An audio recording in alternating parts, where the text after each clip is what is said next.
मतलब का रिश्ता, दिल छू लेने वाली कहानी। एक गांव में एक बड़ा साहूकार रहता था। साहूकार बहुत पैसे वाला था।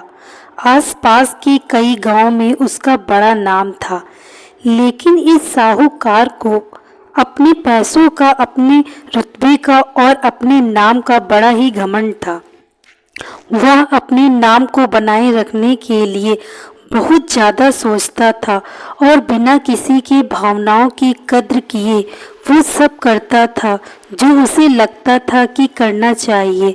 साहूकार को कई सालों बाद एक संतान प्राप्ति हुई थी।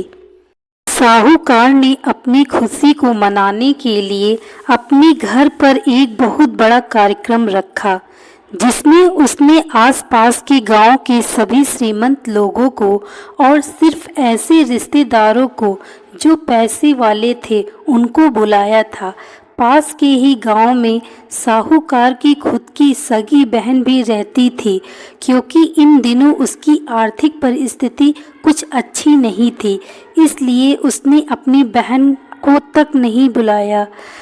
साहूकार ने जिस कार्यक्रम का आयोजन किया था वह इतना भव्य था और उसके अलावा उसमें इतने प्रसिद्ध और श्रीमंत लोग आने वाले थे कि इस कार्यक्रम की चर्चाएं हर गांव में होने लगी।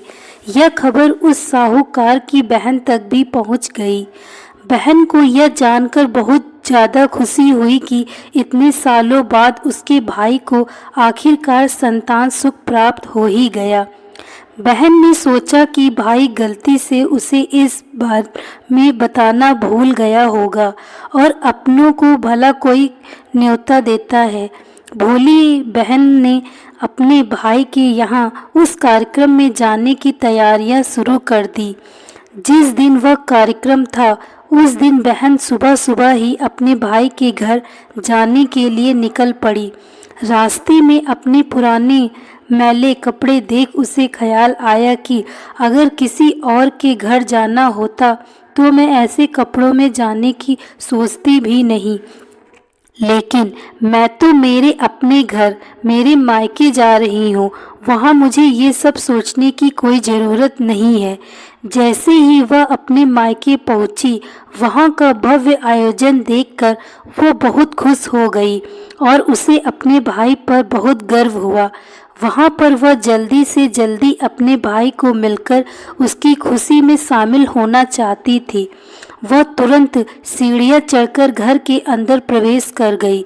उसने देखा कि उसका भाई मेहमान के तौर पर आए सभी धनवान और नामी लोगों का स्वागत करने में व्यस्त है। बहन जैसे ही अपने भाई की तरफ उससे मिलने के लिए बढ़ी, उसके भाई की नज़रें उस पर पड़ गईं और अपनी बहन को ऐसे मैले पुराने कपड़ों में देखकर भाई ने उससे मिलना तो दूर बल्कि तुरंत बहाना बनाकर वहां से निकल गया। बहन ने सोचा, इतने लोगों में बेचारा अकेला भाई क्या क्या करे, जरूर उसे कुछ काम याद आया होगा, इसलिए वहां से चला गया होगा। बहन बाद में अपनी भाभी से मिलने गई। भाभी ने उसका स्वागत किया और उसे खाना खाने के लिए आग्रह किया। बहन ने सोचा, ठीक है, पहले खाना खा लेती हूँ, फिर बाद में आराम से भाई से मिल लूँगी। बहन खाना खाने के लिए पंगत में बैठी। साहूकार भाई ने देखा कि अपने सभी धनवान मेहमानों के बीच उसकी गरीब बहन बैठी हुई। सभी कीमती पोशाक पहने लोगों के बीच उसकी बहन को पुराने मैले कपड़े पहनकर बैठी थी। यह साहूकार से देखा नहीं गया। उसने अपनी बहन को अपने पास बुलवाया, भला बुरा सुनाया और वहां से जाने के लिए बोला।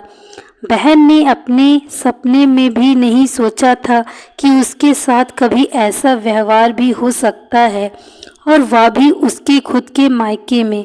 अपना अपमान होने के बाद बहन तुरंत अपने घर ससुराल जाने के लिए चल पड़ी। बहन इस बात को पचा ही नहीं पा रही थी कि उसके अपने भाई ने उसके साथ इतना बुरा व्यवहार किया। उसकी आंखों से आंसू नहीं थम रहे थे। रास्ते में उसे अपनी पुरानी दोस्त मिली। उस दोस्त ने उसे रोने का कारण पूछा। हालांकि बहन उसे कुछ भी नहीं बताना चाहती थी, लेकिन दोस्त के बार बार पूछने पर उसने उसके साथ हुई सारी घटना उसे बता दी। उसकी दोस्त एक समझदार महिला थी और काफ़ी प्रैक्टिकल सोचने वाली थी। उसने कहा, अगर तुम मेरी बात मानो तो एक दिन तुम्हारा भाई खुद तुम्हें अपने यहाँ बुलाएगा और तुमसे माफ़ी मांगेगा। बहन ने उसे कहा कि मैं तुम्हारी हर बात मानूंगी, बताओ मुझे क्या करना होगा। दोस्त ने कहा कि तुम इस अपमान को, इस दुख को एक दिशा दे दो और कोई गृह उद्योग शुरू कर दो। उसमें इतनी मेहनत करो कि उस काम में तुमसे अच्छा कोई भी ना हो। बहन को अपने दोस्त की बात सही लगी। उसने घर पहुंचकर अपने आंसू पोंछकर उसी दिन से एक गृह उद्योग शुरू किया। उसने दिन रात मेहनत की, अपने साथ कई और गांव की महिलाओं को जोड़ा और देखते ही देखते उसका गृह उद्योग चल पड़ा। कुछ ही सालों में आसपास के 50 गांव में उसका नाम और रुतबा काफ़ी बढ़ गया और अब पैसों के मामले में अपने भाई से भी ज़्यादा बड़ी बन गई। भाई को भी जब यह पता चला कि उसकी बहन इतनी श्रीमंत हो गई है तो उसने सोचा कि एक बार उससे मिलकर आया जाए। वह जब अपने बहन को उसके घर मिलने पहुंचा तो बहन ने उसका किसी राजा महाराजा की तरह स्वागत किया, उसके पसंद खाना खिलाया। बहन का ऐसा व्यवहार देखकर भाई को अपनी पिछली गलती का एहसास हुआ, इसलिए उसने अपनी बहन को अपने घर होने वाली पूजा के लिए आमंत्रित किया। कुछ ही दिनों बाद बहन अपने भाई के यहाँ उस पूजा के लिए पहुँच गई। जैसे ही बहन अपने भाई के घर पहुँची, उसका भाई उसके स्वागत के लिए दरवाजे में ही खड़ा था। बहन अपनी महंगी गाड़ी में आई थी। उसने बहुत कीमती साड़ी और उससे भी ज़्यादा कीमती गहने दुगने पहने रखे थे। बहन का ऐसा ठाट बाट देखकर सिर्फ भाई नहीं बल्कि उसका पूरा गांव दंग रह गया। भाई दौड़कर आया और बहन की गाड़ी का दरवाज़ा खोलकर उसे बाहर आने के लिए कहा और बड़े प्यार से उसे पूजा का प्रसाद ग्रहण करने के लिए बुलाया। बहन को इस बार 12 पकवान परोसे गए थे।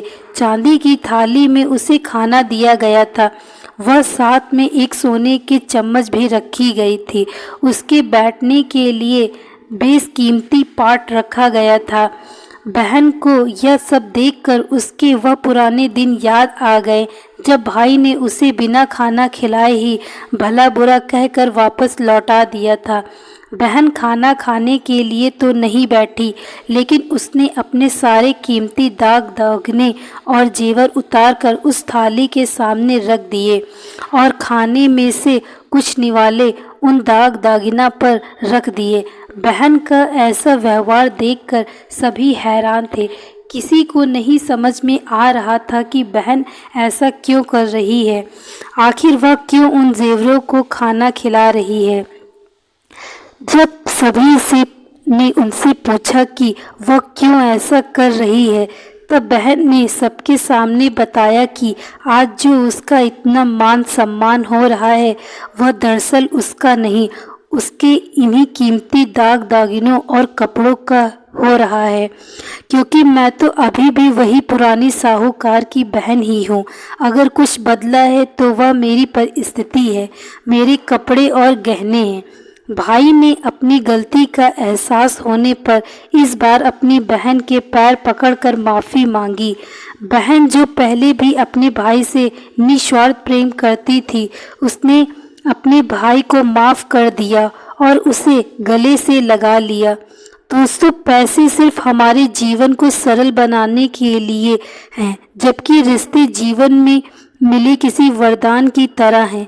अगर उन्हें सच्चे मन से और निस्वार्थ भाव से निभाए जाएं, पैसे खर्च हो जाएं तो आप बाद में भी कमा सकते हैं, मगर रिश्ते खर्च हो जाएं टूट जाए तो दुनिया का सारा धन भी आपको उन्हें वापस नहीं दिला सकता। दोस्तों, मैं आशा करती हूँ आपको यह कहानी अच्छी लगी होगी। कहानी अच्छी लगी हो तो वीडियो को लाइक तथा चैनल को सब्सक्राइब अवश्य करें। Thank you so much watching this video.